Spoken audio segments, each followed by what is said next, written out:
Voilà, c'est la province qui fait plutôt le plus parler d'elle ces derniers temps dans les médias, et pourtant une province pourvue en richesses minières. Jusqu'à ce jour, l'essor économique tant attendu n'arrive toujours pas. Est-ce un problème de leadership, un problème d'institutions qui ne sont pas encore consolidées? On parle du Lualaba justement dans cette émission avec Mardoché Sélé, qui est mon invité. Il est coordonnateur de la nouvelle génération pour le changement, NGC en sigle. Bienvenue à vous, Monsieur Mardoché. Merci beaucoup, Monsieur Gaëtan. Alors avec vous, on va, c'est vrai, passer en revue toute l'actualité autour de la province du Lualaba, une province chérie ces derniers jours. Toutes les autorités nationales, provinciales, elles toutes veulent partir là-bas. Je ne sais pas pour saluer quelqu'un ou pour visiter, voir comment évoluent les travaux. Mais surtout avec vous, on va parler d'une enquête. Une enquête qui a été présentée ici dans le studio Télé 50, faite par ou menée par deux journalistes, en la personne des messieurs Ben Akili et de Henri Lévôtre Kalala, qui sont des journalistes là-bas dans le Lualaba. Ils ont présenté une enquête qui accable un tout petit peu le gouverneur intérimaire Fifi Masuka. D'entrée de jeu, quelle a été votre appréciation après lecture de cette enquête? Merci beaucoup, Gaëtan. Je pense que les Lualabais nous suivent en ce moment. Je pense que les Congolais en général, les autorités nous suivent. Je veux aussi prendre à témoin le ministre de Finances et l'inspecteur général de Finances, Gilles Alinguetti, parce que tous étaient au Lualaba. Ils ont apprécié le travail qu'a abattu son Excellence Madame Fifi Masuka Saini dans le secteur de finances et les redressements que celle-ci a soulevés pour concourir à la maximisation des recettes, chose faite, vous avez vu, de 4,9% à 42%. En ce qui concerne le rapport qu'on a présenté ici par les deux journalistes... Une enquête menée par des journalistes, c'est quelque chose à encourager. Oui, oui. Mais moi, je voudrais d'abord, d'entrée de jeu, avant d'attaquer le rapport, je voudrais vous dire, ils ne sont pas journalistes d'investigation. Je pense que les gens doivent être d'accord avec moi sur ce point, qu'ils soient Henri Lévôtre Kalala, qu'ils soient Ben Akili, ils n'ont jamais été journalistes d'investigation. Ils se sont autoproclamés journalistes d'investigation parce que, après avoir reçu la mission par le ministre provincial Jean-Marie Tizaïnga de venir faire une campagne, organiser cette campagne de diabolisation contre son Excellence Madame Fifi Masuka Saini, c'est ainsi qu'il fallait emprunter une sobriquet ou des étiquettes de journalistes d'investigation pour, je ne sais pas moi, séduire... Et comment on fait pour devenir journaliste d'investigation? C'est ce que je pourrais répondre rapidement, oui, c'est vrai, vous n'êtes pas en débat avec moi. Brièvement, c'est après investigation qu'on devient journaliste d'investigation. Ne peut pas être, je ne sais pas moi, à une chaîne d'une obédience ou qui suit un courant politique quelconque. Parce que je voudrais vous rappeler ici, Henri Lévôtre Kalala, il était DG de Top FM Lualaba. Top Lualaba, c'est la chaîne de l'honorable Tchumboge, qui est plus proche du gouverneur Mouyej. À un moment, ils ont divorcé récemment pour des raisons XY. Aujourd'hui, même Ben Akili, qui n'est pas en bon terme avec son patron, qui est l'honorable Moufoundji, aujourd'hui, il est un électron libre. Aujourd'hui, recruté parce que mon ami Henri Kalala, pour le moment, il a Blessing à radio. C'est la chaîne du ministre provincial de Mines, Jean-Marie Tizaïnga. C'est là qu'il le travaille. C'est-à-dire qu'il travaille pour son patron, il est venu ici pour le défendre et puis le vendre s'il peut devenir gouverneur. Là, vous remettez en cause l'enquête, mais non pas leur statut de journaliste d'investigation. Informer l'opinion. On peut avancer, oui. Oui, qu'il ne s'agit pas d'une enquête ou de journalistes d'investigation qui sont partis mener des enquêtes pour l'intérêt de leur peuple, mais ce sont des journalistes qui sont à la sorte d'un ministre provincial Tizaïnga pour vendre Tizaïnga et diaboliser Masuka, parce que l'objectif c'est de pouvoir devenir gouverneur de province. Mais ce n'est pas comme ça qu'on peut devenir gouverneur. En rapport avec cette enquête qu'on a présentée, moi d'abord je m'en moque. Je m'en moque, j'ai pitié. Je me suis dit que le Lualaba souffre. Parce qu'après un grand travail que nous avons abattu pour dénoncer le mal à la tête de la province avec le gouverneur Mouyej, je pense qu'il y avait des piliers, ce qui maintenait les circuits de détournement de fonds à tous les niveaux. Je voudrais vous dire que dans tous les secteurs de la province du Lualaba, les secteurs les plus riches, le secteur, n'est-ce pas, qui donne beaucoup de l'argent, c'est le secteur minier, où il y avait beaucoup de saleté, où il y avait beaucoup de circuits de détournement de fonds. Je commence d'abord avec la fameuse enquête qu'on a présentée ici. Je commence d'abord avec le pont bascule. Si vous avez suivi, vous avez dit, Madame Fifi Masuka Saini a mis un pont bascule quelque part qui fait générer des recettes et ça va dans des poches. C'est pour la première fois, moi-même, je suis très inquiet de me rendre compte que depuis 2017, parce que le pont bascule, c'est l'œuvre du ministre Tizaïnga lui-même. Il est venu avec la proposition auprès de l'ex-gouverneur Mouyej pour lui proposer qu'on devrait mettre en place le pont bascule. Les ponts bascule avaient pour objectif de générer les recettes de la caisse de la province. Mais ce pont bascule a fonctionné à la gestion. Il y avait deux personnes, il y a M. Kakomo, il y a M. Goden. tous membres de la famille du ministre Jean-Marc Tizaïnga, parce qu'à l'époque, c'est celui qui était le président de la commission de la traçabilité. Vous comprenez? Parce que ça fait 4 ans que le pont bascule a fonctionné et il n'y a rien qui a été tracé, il n'y a rien qui a été canalisé dans la caisse de l'État. Et il n'y a pas de quittance. S'il y a peut-être de preuves, oui, une modalité de quittance qui a été vendue par le pont bascule à l'époque. Justement, dans l'enquête, ils disent clairement que ils ont reproché deux choses à Richard Mouyej, mais aujourd'hui, ils disent que le système est devenu pire. Fifi Masuka n'a rien fait pour améliorer la gouvernance. Au contraire, il y a eu beaucoup de choses qui sont faites pour améliorer les conditions de vie de l'Olabé et la maximisation de leurs recettes. Assainissement, n'est-ce pas, des institutions ou la façon de travailler. Mais je donne seulement l'exemple. Sur le terrain, ce n'est pas le cas d'après les deux enquêteurs. Non, je vous donne d'après eux, la population crierait aujourd'hui au retour de Mouyej. Non, non, c'est un mensonge. C'est un mensonge. Au contraire, ils ne sont pas venus travailler pour Mouyej. Ils sont venus travailler pour Tizaïnga. Laisse-moi atterrir. Allez-y. Le pont bascule, ça fait 4 ans que ça verse dans le caisse de Tizaïnga. Vous comprenez? Parce qu'il n'y a pas de traçabilité. S'il y a quelqu'un qui a de preuves contraires qui me le donne, même ceux les Tizaïnga, c'est M. Jean-Marie qui Jean-Marie Tizaïnga, le ministre provincial actuel de Mines. D'accord. Ok.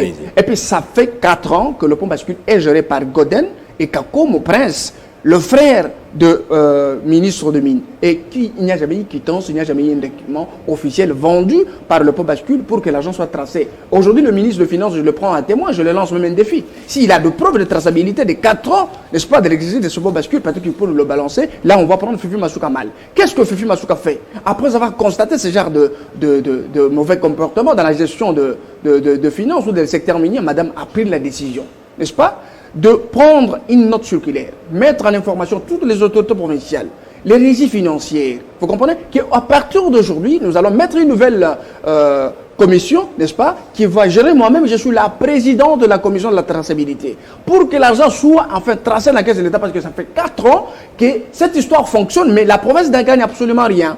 Et puis, ça servit à des intérêts des individus. C'est pourquoi aujourd'hui, la décision... Quels sont les mécanismes qui ont été mis en place? Le mécanisme, ce que madame a pris... Oui, bien sûr, c'est elle qui a pris maintenant, il y a 1 mois, la gestion, n'est-ce pas, de ces ponts bascules. Elle a pris la décision et elle a mis une nouvelle équipe. Et aujourd'hui, la preuve en est que toutes les sommes d'argent, j'ai même des preuves issues de paiement, n'est-ce pas, que les entreprises versent dans le caisse de l'État. Nous avons même les numéros du compte.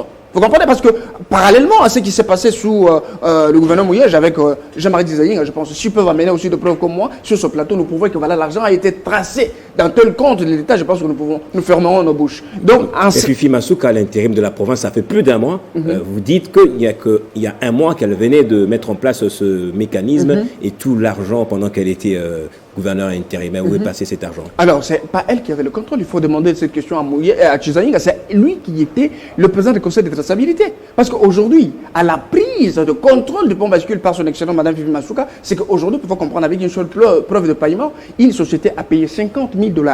Autant de sociétés qui sont là-bas, et chaque jour, ça fait combien de montants? C'est pourquoi aujourd'hui, vous avez qu'il y a une maximisation de la recette, c'est que Mme Masuka travaille sérieusement pour que tout ce qui a servi aux intérêts catégoriels peuvent être tracés et canalisés dans le côté de l'État. Vous voulez dire qu'il y a quelques domaines qui échappent au contrôle et à la gestion de Fifi Masuka? Et aujourd'hui, il y a reprise de contrôle dans tous les secteurs.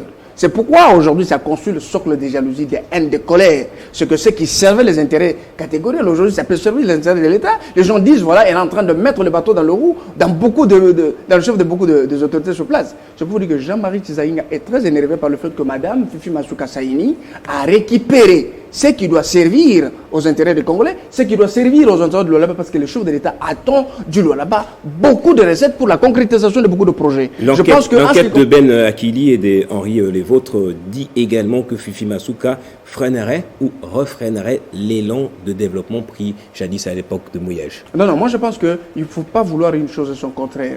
Lorsqu'on parle de l'élan de développement décrété par le gouvernement Mouyej à l'époque, nous avons parlé ici plusieurs fois. Moi, je fais le tour des médias ici à Kinshasa et je lançais un défi. J'ai dit, si quelqu'un qui a de preuves contraires, qui nous amène, la province du Lualaba était gérée comment? Il y a eu une seule taxe qui était alimentée, qui allait dans le cœur de l'État, c'est la taxe de terrain Fongo Mining.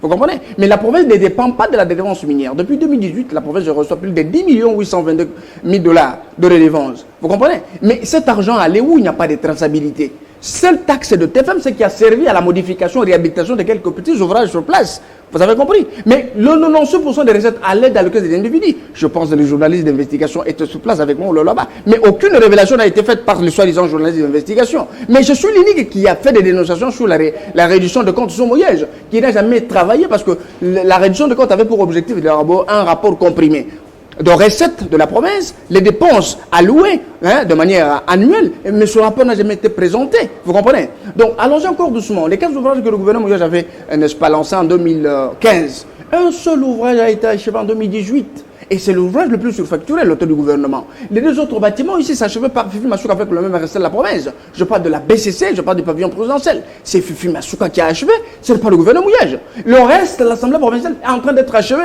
par Fifi Masuka. Je prends l'exemple avec Ce sont des ouvrages, des réalisations en faveur de la population. En faveur de la population. Peut-être des ouvrages de tape à l'œil pour séduire un peu la politique. Non, c'est pas ça. Nous avons consommé des escroqueries médiatiques. Je parle du projet ici, Morikita, 26 millions de dollars que le gouvernement provincial avait débloqué. Cet argent s'est volontarisé comme ça et la province n'a gagné que 110 000 dollars.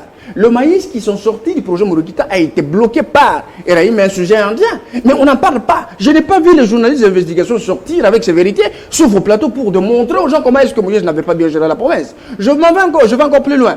Le guest house de Sampas a été rafait, vendu par le même Eraïm, c'est lui qui avait même l'économie de la province entre ses mains, parce que la confiance lui a été donnée, et il est devenu le partenaire le plus puissant, et le gouverneur n'avait même pas un mot à dire sur lui. Ce monsieur a pris la maison, avec l'autorisation du gouverneur Mouyage, il a bouffé l'argent, et il a brandi une facture, il dit, mais j'avais donné les sacs de farine au gouvernement provincial, équivalent à 700 000 dollars. Mais jusqu'à aujourd'hui, je n'ai jamais reçu mon argent. Et c'est pourquoi le gouverneur vient tromper que moi, j'ai troqué la maison, c'était un mensonge. La maison m'a été vendue, les biens de l'État.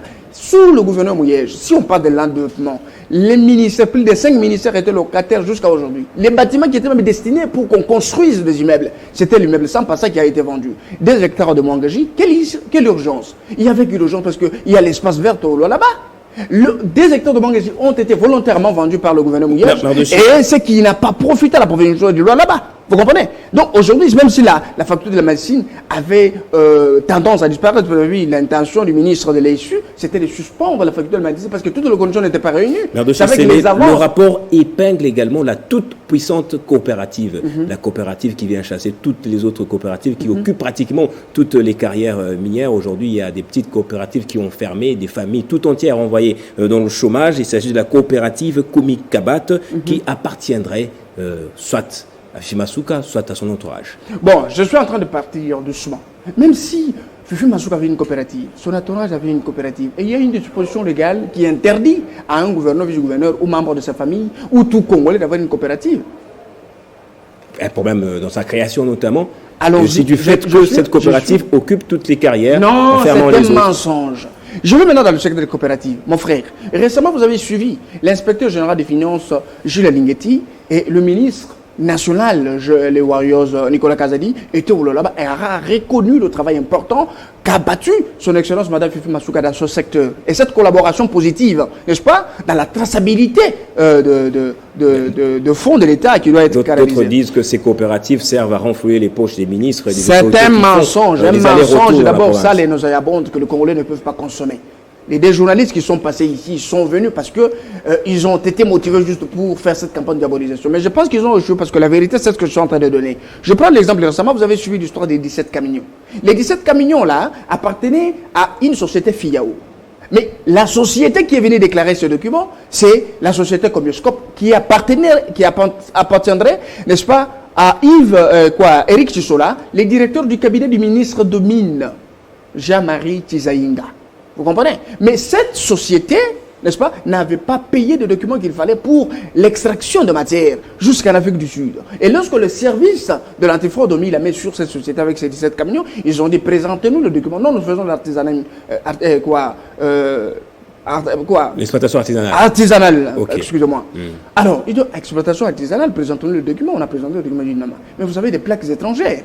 Parce que la loi n'interdit aux détenteurs des plaques étrangères d'évacuer la matière d'un pays, d'une province à une autre. Vous faites un État à un autre. Ils ont dit, bon, comme il en est ainsi, bon, ce n'est pas à Lubumbashi où on part, nous allons en Afrique du Sud. Ils ont dit, ok, quand vous allez en Afrique du Sud, vous avez des taxes que vous devez payer. Est-ce que vous avez des preuves de paiement? Ils n'en avaient pas.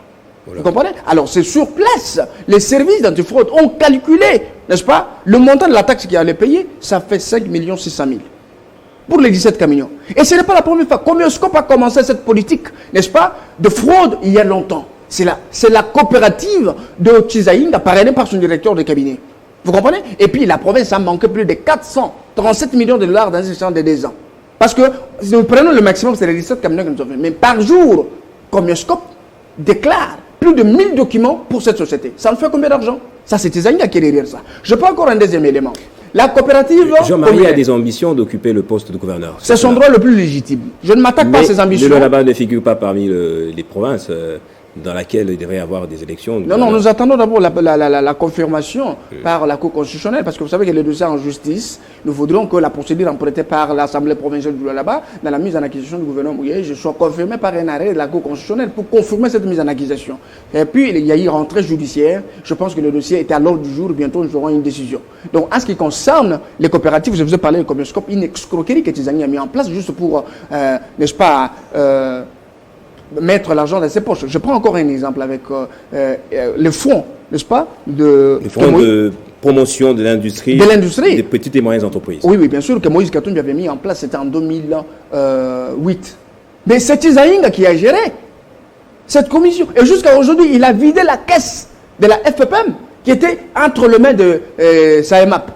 Alors, je voudrais que vous confirmiez que la Comikabat paye réellement ces taxes et n'est pas dans l'exploitation industrielle, ce sont les acquisitions d'éléments à charge mises Je suis en train d'aller doucement. Oui. Le front que nous avons soulevé ici pour la promotion des petites et moyennes entreprises, c'était pour donner aux coopératives, n'est-ce pas, quelque chose pour leur épanouissement. Mais cet argent a été bouffé par Jean-Marie Chizaïnga. S'il a des preuves contraires, qu'il me prouve le contraire, que ce que je dis, c'est un mensonge. Vous comprenez? Le deuxième élément, je parlais de Comioscope avec les 17 camions, c'est qu'ils ont organisé. Je vais encore plus loin, je prends la coopérative communale. Cette coopérative appartiendrait au fils biologique de Chizaïnga, baptisé Junior Chizaïnga. Vous comprenez? Il y a des taxes qu'on paye, surtout dans le secteur industriel. Je pense que le transfert, ça ne coûte pas trop cher, c'est 250 $. Dans ce secteur, le ministre provincial de Mines a pris la décision de réduire la taxe qui est dans la nomenclature, ce qui a même la force de la loi, à 10 $. Si quelqu'un a des preuves contre moi, j'ai toujours lancé des défis, qu'il me donne des preuves. Moi, parce que moi, j'ai des éléments, j'ai la vidéo où il y a des inspecteurs de mines qui réclament et qui décrètent ce comportement. Vous comprenez? Le ministre appelle la décision que la division de mines doit prendre 10 $ et le FSC prend aussi 10 $. Alors vous comprendrez que l'argent là était remis entre les mains des jeunes par un interprète chinois au nom de Mao, comme ça. Et ces messieurs-là, c'est celui qui allait remettre l'argent entre les mains de Junior Chizaïnga. Vous comprenez? Et ça fait beaucoup de temps. Et maintenant, quand on a découvert encore récemment, n'est-ce pas, une fraude de 750 camions, Madame Fifi Masuka dit non, c'est impossible.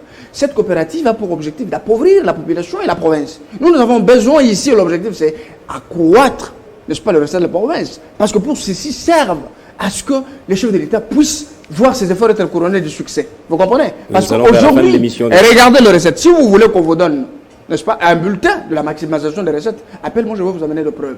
Donc l'entreprise, la coopérative communale du fils biologique de Chizaïnga, c'est encore une autre escroquerie. Comioscope, c'est encore une autre escroquerie. Où c'est Chizaïnga qui parraine toutes les choses. On a soulevé un problème de bombe bascule, brièvement, je vous ai dit que c'est lui qui est le vrai. Dernière question, vous êtes là à vous attaquer à une seule personne, Chizaïnga, qui apparemment n'avait même pas été évoquée dans l'enquête. Mais moi, je vous donne des vérités. Qu'est-ce qu'on doit faire de cette enquête? Manque-t-elle des distances ou est-elle plus ou moins objective? Cette enquête manque de crédibilité par le fait que ce sont ces travailleurs qui travaille à la chaîne de Chizaïnga.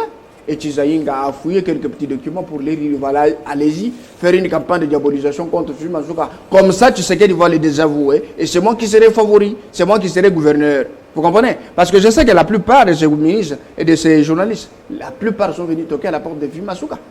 Vous comprenez? Et il y a des satisfactions. Merci. Oui, il y a des satisfactions dans le chef des uns des autres. Il y a un élément que je n'ai pas. Rapidement, on n'a plus le temps. Rapidement. Bien sûr, mais c'est pour vous dire que il y a encore, je voudrais parler de quoi, M. Gaëtan? Je voudrais parler de de l'électricité. On a soulevé un problème avec le projet sur les 50 000...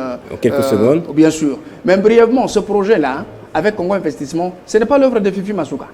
C'est Mouyej qui a laissé ce projet. Je vous explique dans quelques secondes. Au centre des négoces, on a asphalté 6 km à crédit. On a mis la pendule solaire. C'est ce que Mme Mansouka est en train de continuer. À crédit. Et c'était des travaux préfinancés par Congo Investissement. Au contraire, s'ils n'ont pas la vérité sur le projet, ils doivent comprendre que le poteau là a été revu à 9 000 $. C'est Fifi Mansouka qui s'est battu pour revoir à la baisse le projet. Et puis ça a payé dans 36 mois. Scellé. Il est vrai que vous êtes grand défenseur de Fifi Mansouka qui ne connaît. Je suis grand défenseur de la vérité, on m'appelle la peau de vérité. Voilà, nous avons bien apprécié votre éclairage par rapport à cette enquête. Oui, merci beaucoup. Merci à vous également de votre fidélité chaque fois renouvelée à Télé 50. On se retrouve au prochain numéro.